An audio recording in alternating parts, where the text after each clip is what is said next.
Alright, going to give you a tutorial of the pool without demonstrations. I'll give you demonstrations another day. But this is a pool that was completed in May of 2015. 30,000 gallon pool, saltwater system. Basically a saltwater system makes its own chlorine so you don't have to put chemicals in. I'm going to highlight a couple places in the pool for you. Don't know much what you know about pools, but I'm just going to highlight it from a layman's terms. These are called skimmers. Basically what they do is take the debris off the surface of the pool and deposits into these canisters. Basically you have to pull the canisters out when they get full and go from there. The pool level, as you can see, is a little tall. Right here it should be a little lower so the skimmers can work a little better. See the pool level? It's basically at, I don't know if you can see it, but it's middle of the top of the dolphin. It should be a little lower, maybe another inch from the dolphin, down lower, so the skimmers could work properly. If this pool level is too high, the skimmers won't work. If they're too low, the skimmers won't work and it'll pull in air into the system. So that's very important that you keep the level at a proper place. Another thing about this pool is there's two skimmers. There's one where I just showed you and there's another one right over there in the deep end. Basically there's three intakes to this pool. The skimmers and the two drains in the middle at the deep end. And there's a couple exits in this pool. There's an exit there, there's an exit over there, and there's an exit over there. And there's an exit where the waterfall goes. Those are where the exits the water back into the pool. It cycles through the system in an 8-hour period, maybe 2 or 3 times, but 2 or 3 times 30,000 gallons all on through. Basically, let's go to the mechanical area and show you that area real quick. I'm going to turn it off so we can hear a little better, give you a little more dictation. This is basically to turn off. This is the junction box. This is the timer. What it does is it shuts the time when the things should start and on and off. As you can see, it starts on at 8 a.m. and it starts off at 8 p.m. These are the on and off indicators. This is basically just a timer mechanism to turn the pool system on and off. You can use it or you don't have to use it. A lot of people have their pool on 24/7 in the summertime so the algae doesn't build up. But in the wintertime and everything, you don't really have to have it. I don't run it that frequently. I run it maybe 10 hours throughout the day, 12 hours throughout the day, and then have it shut off during the night. This is the light switch indicator. On and off. This is the pump. This is to turn the pump on, the whole system on. That's just a outlet that you can utilize. Basically, it's a system. As we talked about, there's 3 ways for it to come in. The shallow skimmer, where we went first, the deep skimmer, where we went second, and the pool drain, down at the bottom of the deep end. This is the 3 paths that water comes in. Water comes in, goes into the pump uses it. As you can see, it has a holding basket for debris. It pumps it through the system. This is basically right there, is the filtration system. It has 4 paper elements in there to filtrate the water and everything out of there. From there it goes to the heater system. If the heater is on, of course it's going to heat it back, the water, and put it back into the pool.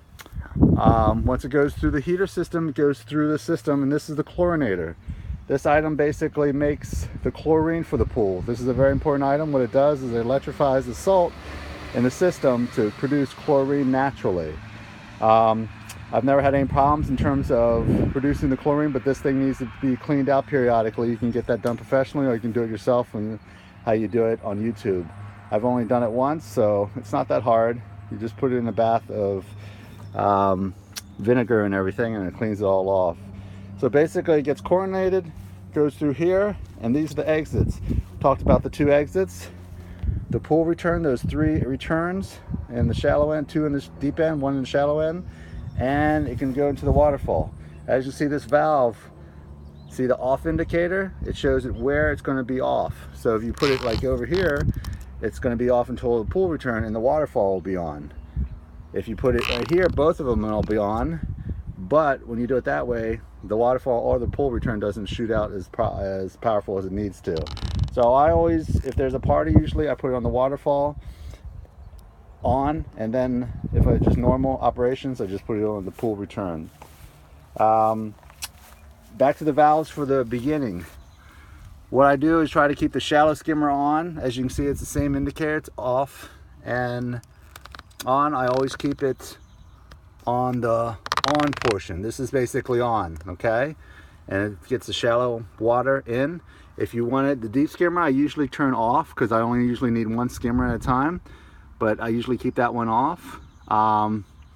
You can keep it on if you want, but the pump doesn't pump as well with 3 of these items on at one time. So I keep that off. You can turn the deep skimmer on if you want, just by that indicator, turn the deep drain off, or you can turn both of them on, where basically the off is right here, where there's nothing going in, so both of these are technically on. So you can have it that way. I always like to keep the deep skimmer off, but it's your preference. If you have a lot of debris on the water, you can do that.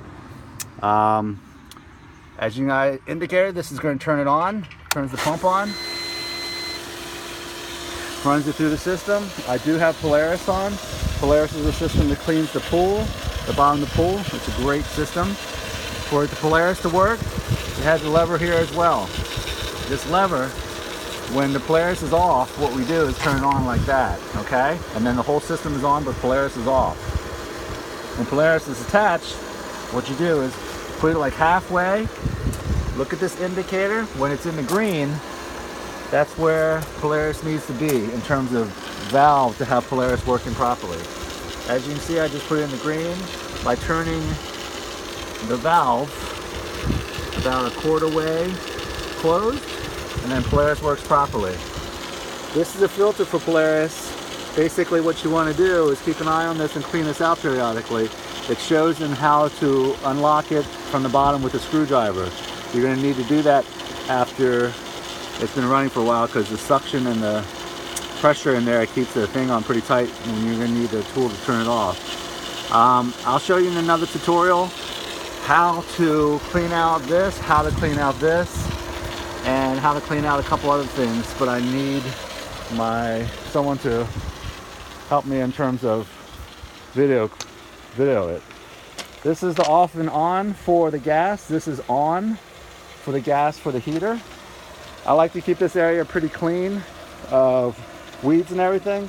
When weeds get infested here, it gets into the equipment and it can be a problem. So try to keep this area clean with pulling of the weeds or Weed B Gon or whatever you utilize.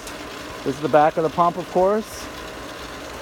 And I want to show you this, the AquaPure. This is the system that basically turns the chlorine off and on. As you can see, the percentage of the chlorine, it has an indicator of 35%. What that means is producing 35% of chlorine into the pool.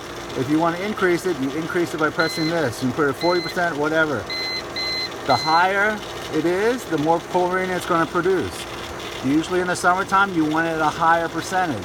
Summertime is when chlorine or when algae starts to build up in the pool.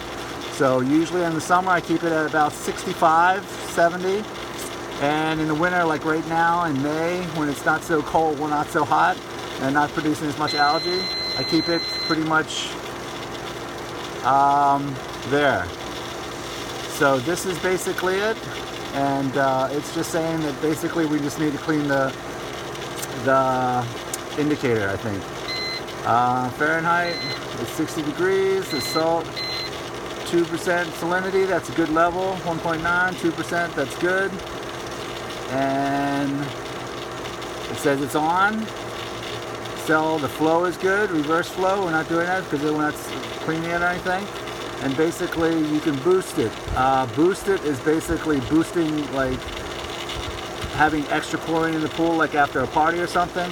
I don't like to use this as a boost. I usually like to use shock treatments, chemicals, just to boost it once in a while. And you do that maybe once every 2 weeks or after a party. So that's the AquaPure system. It's pretty self-explanatory, and you can basically read about it, how it works and everything. But that's pretty much the indicator for the pool. and the systems. I'll show you when we, here's the switch for the heater. Turn it on. And to turn it on, you just basically put the spa on and the temperatures you want. You put it up or down. I usually keep it at 85 if you want to party and it's cold out. It pumps it up. It's not going to turn on right away, but it turns on eventually. It heats itself up and it does a great job. It usually heats the pool depending on the outside temperature. If it's a nice warm day, it heats it up pretty quickly within 3 hours. If it's a cold day, maybe 6 to 8 hours. But it's a huge system. It uses a lot of gas when you turn it on, but not as much as you'd think in terms of cost, because gas doesn't cost that much lately. So that's the system. Like I said, I'll come back and clean out the systems and show you all those indicators once I have someone help me film. All right. Oh, by the way, the pool is a lifetime warranty. I'm gonna give you the paperwork on who built the pool, Catalina Pools. Catalina Pools has a lifetime warranty for this pool in terms of structural. Any damages or anything done with it, they basically take care of it. As far as cracks in the decking, that's something that you'd have to take care of if it happens. There was a warranty of, I think, 1.5 years or something on that, and that's expired. So, but the pooling itself, the coping or inside the pool, anything happens in terms of cracks or anything, indicators like that, they will take care of it, and I'll give you the paperwork for that. All right, that's my tutorial for the day. I will come back and get you another one. Thank you.